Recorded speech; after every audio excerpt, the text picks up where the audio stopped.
Vote चोरी जैसे गलत शब्दों का इस्तेमाल करके जनता को गुमराह करने का असफल प्रयास किया जाए तो यह भारत के संविधान का अपमान नहीं तो और क्या है। नमस्कार, मैं कोमल सिंह और आप देख रहे हैं आर न्यूज नेटवर्क। लोकसभा में विपक्ष के नेता और कांग्रेस सांसद राहुल गांधी, राष्ट्रीय जनता दल नेता तेजस्वी यादव सहित अन्य लोगों ने रविवार यानी 17 अगस्त को बिहार के सासाराम में पार्टी की 16 दिवसीय मतदाता अधिकार की यात्रा शुरू की। बता दें कि इस यात्रा के दौरान पूर्व मुख्यमंत्री लालू प्रसाद यादव ने बिहार में बीजेपी को सत्ता से हटाने का ऐलान किया और उन्होंने क्या कहा। चोरों को हटाइए, बीजेपी को भगाइए और राष्ट्रीय जो एकता पार्टी है हम लोग का, उनको जिताइए और इसमें किसी भी कीमत पर भाजपा को जो चोरी ही करता है उसको आने नहीं देना है। सब लोग एक हो जाइए और एक होकर के राहुल गांधी, तेजस्वी यादव सभी मिल करके एकजुट होके, खड़गे जी सब लोग मिल के इसको उखाड़ के फेंकिए। लोकतंत्र को मजबूत होने दीजिए। लागल लागल झुलनिया में धाका, लागल झुलनिया में धाका, बल्लम कलकत्ता चलाओ। कांग्रेस सांसद राहुल गांधी ने मतदाता सूचियों में हेराफेर करने के लिए भारतीय जनता पार्टी और चुनाव आयोग पर जमकर निशाना साधा और आरोप लगाया कि एसआईआर के नाम पर वोट चुराए जा रहे हैं। कांग्रेस सांसद ने कहा कि एसआईआर का मतलब बिहार के लोगों से वोट चुराना है। पहले वे इसे चोरी छुपे करते थे, लेकिन अब वे इसे खुलेआम सबके सामने कर रही है। मैं आपको स्टेट से कह रहा हूं, पूरे हिंदुस्तान में विधानसभा के चुनाव, लोकसभा के चुनाव चोरी किए जा रहे हैं और इनकी आखिरी साजिश ये है कि बिहार में एसआईआर करके नए वोटरों को जोड़कर, वोटरों को काटकर ये बिहार का चुनाव चोरी करें। और मैं और हम सब स्टेट से आपको कहने आए हैं कि हम इन्हें ये चुनाव चोरी नहीं करने देंगे और बिहार की जनता चोरी नहीं करने देगी। क्यों? क्योंकि गरीबों के पास, कमजोर लोगों के पास सिर्फ वोट है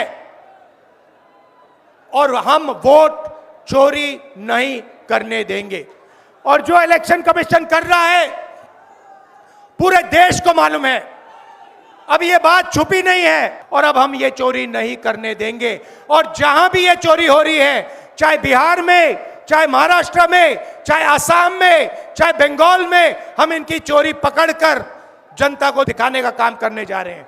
अब सोचने वाली बात यह है कि 17 अगस्त को राहुल गांधी ने बिहार के सासाराम में अपनी रैली निकाली और उसी दिन चुनाव आयोग ने दिल्ली में प्रेस कॉन्फ्रेंस की, जबकि लोकसभा चुनाव में 2.5 महीने तक चुनाव आयोग ने कोई प्रेस कॉन्फ्रेंस नहीं की। इससे साफ पता चलता है कि इसकी रणनीति कितनी राजनीतिक है। 83 साल के मल्लिकार्जुन खड़गे को सुनिए पहले। कि इलेक्शन कमीशन सरकार का एजेंट बन गया है और उन्होंने एक कानून लाया था 2023 में, क्या अगर इलेक्शन कमीशन मेंबर, चेयरमैन कोई भी गलती करता है तो उसके ऊपर केस नहीं डाल सकते।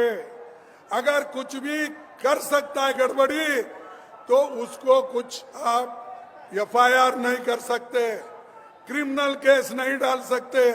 तो इसीलिए भाइयों ये पूरा 2023 में अपना मजबूती करके 2024 में ऐसी धोखाधड़ी करके, डकैती डाल के, चोरी करके उन्होंने वोट लिया है और इस चोरों को भगाना है। 2023 की ये घटना किसे याद होगी कि कानून किस तरह से बदला गया होगा। खरगे ने याद दिला दी। तब कानून मंत्री अर्जुन राम मेघवाल थे। इस बदलाव के बाद मुख्य चुनाव आयुक्त और आयुक्तों के खिलाफ कोई आपराधिक मामला दर्ज नहीं हो सकता था। इतने साल से ये प्रावधान नहीं था। 2024 के चुनाव से पहले क्यों किया गया? सरकार ने तर्क दिया, आयोग बिना भय के कार्य कर सके, इसलिए ऐसा किया गया। लेकिन ठीक से देखिए, आयोग के पद पर आसीन लोगों को जनता के भय से आजाद कर दिया गया कि अगर कोई चोरी पकड़ भी ले तो इनके खिलाफ केस नहीं किया जा सकता। मुख्य चुनाव आयुक्त और आयुक्तों की नियुक्ति की समिति में भारत की चीफ जस्टिस हुआ करते थे, लेकिन मोदी सरकार ने कानून बदल दिया, चीफ जस्टिस को ही बाहर कर दिया और उनकी जगह कैबिनेट मंत्री को लाया गया। राहुल गांधी ने चुनाव आयुक्त की नियुक्ति की प्रक्रिया पर आपत्ति दर्ज कराई, वो भी लिखित में, और पूरा का पूरा पत्र देश के सामने रख दिया। यह सब क्यों किया गया? ऐसा इसलिए किया गया क्योंकि पिछले 11 सालों के दौरान चुनाव आयोग से जुड़ी खबरें, चुनाव से जुड़ी शिकायतें और आरोपों को नजर के सामने रखेंगे तो बहुत सारे जवाब मिल जाएंगे कि आयोग को लेकर विपक्ष का सब्र क्यों टूटा। बिहार के सासाराम में राहुल गांधी ने चुनाव आयोग से जुड़े कई मुद्दों को उठा दिया और राहुल गांधी को ये बात कहने के लिए किसी और ने नहीं बल्कि खुद चुनाव आयोग ने मजबूर कर दिया। क्या चुनाव आयोग यही चाहता था कि विपक्ष जो करना चाहता है कर ले, हमें कोई फर्क नहीं पड़ता? कई चुनावों से ये मुद्दा उठ रहा है कि आयोग सबके साथ बराबरी का बर्ताव नहीं कर रहा है, बीजेपी के साथ पक्षपात कर रहा है और विपक्ष को अनसुना कर रहा है। क्या चुनाव आयोग यही चाहता था कि विपक्ष जो करना चाहता है कर ले, हमें कोई फर्क नहीं पड़ता? कई चुनावों से ये मुद्दा उठ रहा है कि आयोग सबके साथ बराबरी का बर्ताव नहीं कर रहा है, बीजेपी के साथ पक्षपात कर रहा है और विपक्ष को अनसुना कर देता है, जबकि उसका काम सभी पक्षों को चुनाव में बराबर का अवसर देना होता है। अब सिर्फ एक दिन में तो विपक्ष ने चुनाव आयोग पर चोरी के आरोप नहीं लगाए होंगे। बता दें कि चुनाव आयोग से नेपाल और बांग्लादेश के लोगों को वोटर बनने की अफवाहें फैलाई गई, वो भी आयोग के सूत्रों के हवाले से। आज तक उसका पता नहीं चला, लेकिन 17 अगस्त को चुनाव आयोग की प्रेस कॉन्फ्रेंस में चुनाव आयोग को इस मुद्दे का सामना करना पड़ा कि अभी तक बिहार में कितने विदेशी नागरिक मिले, जबकि जवाब में मुख्य चुनाव आयुक्त ने कोई आंकड़ा नहीं दिया। बताइएगा, घुसपैठ के नाम पर एसआईआर के पक्ष में हवा चलाई जा रही है और ऐसा कुछ निकला भी नहीं। जब चुनाव आयोग की प्रेस कॉन्फ्रेंस में चुनाव आयोग से सवाल पूछा जाता है कि How many Nepali, Bangladeshi and Myanmarese nationals were found by BLOs? Does the Election Commission have any figures? एक सवाल ये था कि कितने नेपालीज हैं और कितने बांग्लादेशीज। पहली बात तो मैं स्पष्ट कर देना चाहता हूं कि भारत के संविधान के अनुसार सिर्फ भारत का नागरिक ही एमएलए और एमपी का चुनाव कर सकता है। किसी और कोई अधिकार, किसी और देश के नागरिक को यह अधिकार प्राप्त नहीं है। अगर ऐसे लोगों ने इन्यूमरेशन फॉर्म भरा है तो एसआईआर की प्रक्रिया में अपनी पात्रता सिद्ध करने के लिए कुछ दस्तावेज भी मांगे गए, जिनकी गहन जांच 30 सितंबर तक होनी है। और ऐसे केस में जो ऐसे लोग हैं जो कि हमारे देश के नहीं हैं, गहन जांच के दौरान वो पाए जाएंगे और निश्चित तौर से उनका वोट नहीं बनेगा।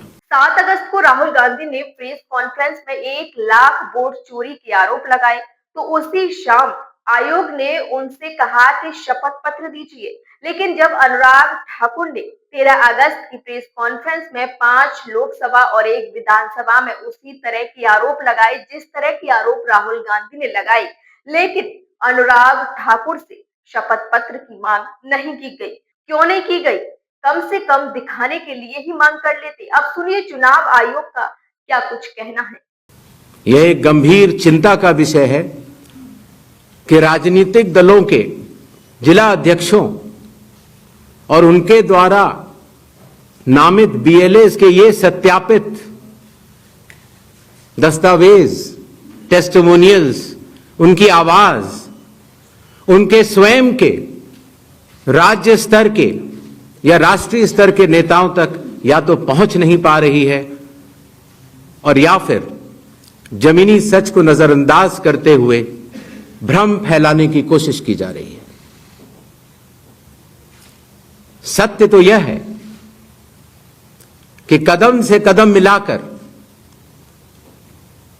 सभी स्टेक होल्डर्स बिहार के एसआईआर को पूर्ण रूप से सफल बनाने के लिए कटिबद्ध हैं, प्रयत्न कर रहे हैं और कठिन परिश्रम कर रहे हैं। जब बिहार के 7 करोड़ से भी अधिक मतदाता चुनाव आयोग के साथ खड़े हैं, तो न तो चुनाव आयोग की साख पर कोई प्रश्न चिन्ह खड़ा हो सकता है और न ही मतदाताओं की साख पर। कानून के अनुसार अगर समय रहते मतदाता सूचियों में त्रुटियां साझा न की जाएं, मतदाता द्वारा अपना प्रत्याशी चुनने के 45 डेज के भीतर माननीय उच्च न्यायालय में चुनाव याचिका दायर न की जाए और फिर वोट चोरी जैसे गलत शब्दों का इस्तेमाल करके जनता को गुमराह करने का असफल प्रयास किया जाए, तो यह भारत के संविधान का अपमान नहीं तो और क्या है। जहां तक कि मशीन रीडेबल मतदाता सूची का सवाल है, माननीय सुप्रीम कोर्ट 2019 में ही कह चुका है कि यह मतदाता की निजता का हनन हो सकता है। Voter privacy can be breached. हमने कुछ दिन पहले देखा कि कई मतदाताओं की फोटो उनकी अनुमति के बिना मीडिया के समक्ष रखी गई, उनके ऊपर आरोप लगाए गए, उनका इस्तेमाल किया गया। क्या अपनी माताओं, बहुओं, बेटियों सहित किसी भी मतदाता की सीसीटीवी वीडियो चुनाव आयोग को साझा करनी चाहिए क्या? मतदाता सूची में जिसका नाम होता है वही अपने प्रत्याशी को चयनित करने के लिए वोट डालता है।